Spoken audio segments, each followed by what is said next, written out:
नमस्कार मित्रों, मैं आलोक मिश्रा आप सभी का वेलकम करता हूं। हम बात करने वाले हैं income from salary section 15 to 17 के बारे में। Income tax act complete explain करने वाले हैं हम लोग कि सैलरी किस सेक्शन से किस सेक्शन में आपको देखने को मिलेगी। Income from salary section 15 to 17 के अंतर्गत आता है। ठीक है, तो आज हम इसी के बारे में बात करने वाले हैं। तो चलिए स्टार्ट करते हैं। मैं हूं आलोक मिश्रा और हम बात करने वाले हैं सैलरी इनकम के बारे में। Income tax from salary section 15 to 17 के बारे में। सबसे पहले हम बात करेंगे कि एक्चुअल में मीनिंग ऑफ सैलरी, सैलरी की क्या मीनिंग है। ध्यान से समझिएगा कि सैलरी की क्या मीनिंग है। आप लोग सभी जानते हैं salary means any remuneration received by the an employee from employer due to an employee relation। जो भी remuneration प्राप्त होता है, जो भी कॉन्ट्रैक्ट होता है, उन दोनों के बीच में रिलेशन जो होना चाहिए वो एम्प्लॉई और एम्प्लॉयर का रिलेशन होना मस्ट है। क्योंकि हम एक एग्जाम्पल हमेशा पढ़ते हैं कि विधायक और सांसद को भी सैलरी मिलती है, तो उनकी सैलरी पे टैक्स क्यों नहीं लगता? टैक्स लगता है, ध्यान दीजिएगा, टैक्स लगता है, बट वो सैलरी इनकम फ्रॉम सैलरी के हेड में कंसीडर नहीं की जाती है। ध्यान दीजिएगा, वो सैलरी इनकम फ्रॉम सैलरी के हेड में कंसीडर नहीं की जाती है। क्यों? क्योंकि जो गवर्नमेंट के द्वारा उनको सैलरी प्राप्त हो रही है, तो सांसद या विधायक और गवर्नमेंट के बीच में कोई भी एम्प्लॉयर या एम्प्लॉय का रिलेशन बिल्डअप नहीं होता है, या एम्प्लॉयर और एम्प्लॉय का रिलेशन नहीं होता है। तो इसलिए उनको जो सैलरी मिलती है वो सैलरी हेड में कंसीडर नहीं की जाती है। तो फिर वो कहाँ कंसीडर की जाती है? उनकी जो सैलरी मिलती है वो इनकम फ्रॉम अदर सोर्सेज में कंसीडर की जाती है। क्लियर? तो चलिए नेक्स्ट हम बात करते हैं कि सैलरी में क्या क्या चीज़ें इंक्लूड होती है। ध्यान दीजिएगा, सैलरी में क्या क्या चीज़ें इंक्लूड होती है। सबसे फर्स्ट बात है कि सैलरी एक बेसिक सैलरी होती है, सबसे इंपॉर्टेंट बेसिक सैलरी। इसी बेसिक सैलरी पर पीएफ ईएसआई का कैलकुलेशन किया जाता है। उसके बाद डियरनेस मिलता है, बोनस मिलता है, कमीशन मिलता है, पेंशन मिलता है, ग्रेजुटी मिलती है, एडवांस सैलरी, एरियर्स, अलाउंस, और ये सारी चीज़ें सैलरी के अंदर आती हैं। ठीक है, इनकम फ्रॉम सैलरी अगर हम डायग्राम से समझें, ध्यान दीजिएगा, इनकम फ्रॉम सैलरी को अगर हम डायग्राम समझें, अगर आपको शायद दिखाई ना दे रहा हो आपको, ठीक है, दो तरीके से समझिए। सैलरी एक सैलरी का पार्ट हो गया, और सैलरी में क्या मिलता है? अलाउंस मिलता है, भत्ता मिलता है। हम सभी जानते हैं कि सैलरी में क्या मिलता है? अलाउंस मिलता है, भत्ता मिलता है, तभी हमारी सैलरी क्या होती है? इंक्रीज होती है, बढ़ती है। नहीं तो बेसिक सैलरी सबकी क्या होती है? बहुत कम होती है। बेसिक सैलरी सबकी क्या होती है? बहुत कम होती है। तो जो अलाउंस मिलता है, भत्ता मिलता है, वो भत्ता हमारा दो प्रकार का होता है। इनकम टैक्स की अगर हम बात करें तो जो अलाउंस मिलता है वो दो तरीके का होता है। पहला जो अलाउंस आपको मिलेगा वो फुल्ली टैक्सेबल होगा। ध्यान से समझिएगा, जो आपको अलाउंस मिलेगा वो फुल्ली टैक्सेबल होगा। दूसरा जो अलाउंस आपको मिलेगा वो पार्टली एग्जम्प्टेड होगा, और तीसरा जो भत्ता आपको मिलेगा वो फुल्ली एग्जम्प्टेड होगा। मतलब कि अलाउंस जो प्रकार है वो तीन तरीके का होगा, एक फुल्ली टैक्सेबल, फुल्ली एग्जम्प्टेड, और एक हाफ टैक्सेबल और हाफ एग्जम्प्टेड। ठीक है, तो इसी के बारे में हम लोग आगे समझने वाले हैं। क्लियर? उसके बाद क्या होता है? प्रिक्विस्टीज मिलता है, मतलब रहने के लिए मकान, सोफा, ये सारी चीज़ें। रिटायरमेंट बेनिफिट मिलता है, ध्यान दीजिएगा। डिडक्शन अंडर सेक्शन 16 मिलता है, और एचआरए एग्जम्पशन मिलता है। इतना यह सैलरी का डायग्राम है।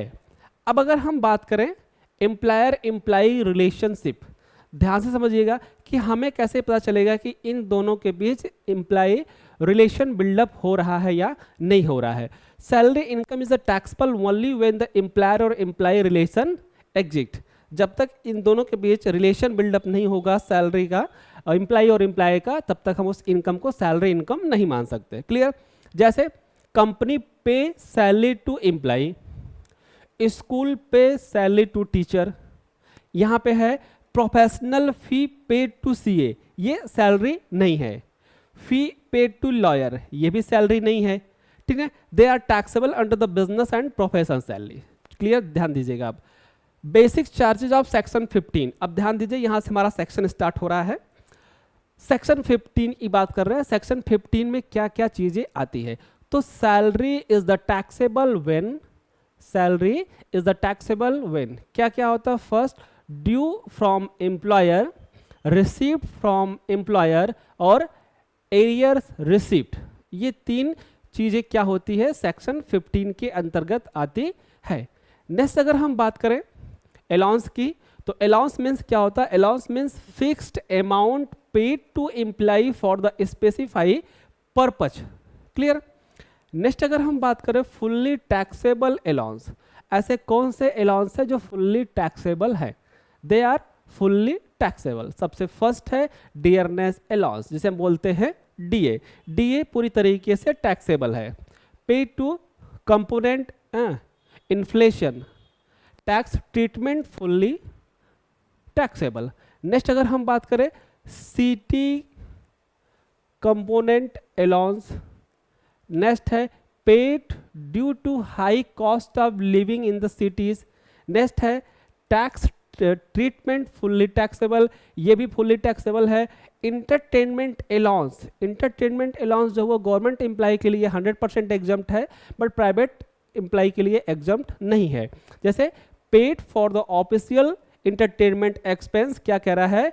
टैक्स ट्रीटमेंट क्या है? Fully taxable. किसके लिए? प्राइवेट एम्प्लॉय के लिए। नेक्स्ट अगर हम बात करें फिक्स मेडिकल अलाउंस, क्या होता है? Medical allowance paid in cash, ये क्या है? फुल्ली टैक्सेबल है। ट्रांसपोर्ट अलाउंस क्या है? जनरली टैक्सेबल है।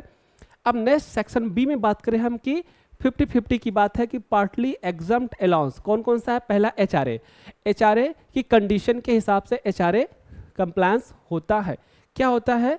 Exemption, actual HRA received, paid rent minus 10% of salary और 50% of salary is the metro city.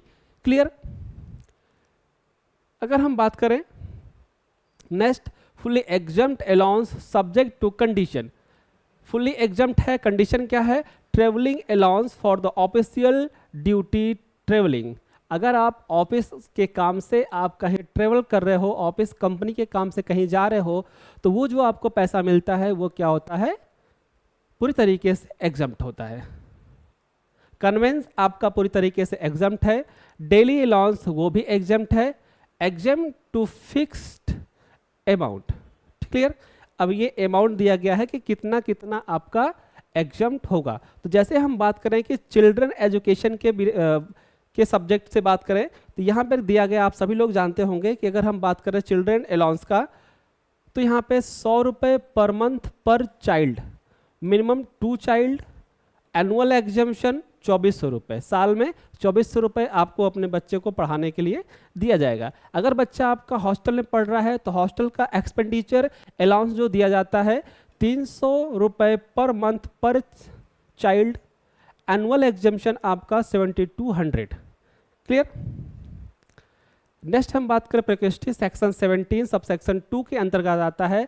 मतलब कि किसी भी एम्प्लॉय को रहने के लिए मकान दिया गया, फर्नीचर दिया गया, गाड़ी दी गई, ये सारी सुविधाएं अगर दी गई है तो सेक्शन 17 सब सेक्शन 2 के अंतर्गत आता है। अब क्या क्या दिया जा सकता है? Rent free accommodation, free car, free servant, internet, free electricity, club membership, ये सारी चीज़ें क्या होती हैं? पार्ट वाई एग्जम्प्ट होता है। नेक्स्ट अगर हम बात करें retirement benefit, retirement benefit, retirement benefit में जैसे आपको ग्रेजुटी मिलती है। Clear? Received on the retirement death. अब ग्रेजुटी केस में दो चीज़ें हैं, अगर आप गवर्नमेंट एम्प्लॉय हो तो आपका फुल्ली एग्जम्प्ट है, कोई भी टैक्स नहीं लगेगा, और अगर आप प्राइवेट एम्प्लॉय हो तो आपको 15 डे ऑफ द सैलरी के हिसाब से कैलकुलेशन करके आपको टैक्स पे करना पड़ सकता है।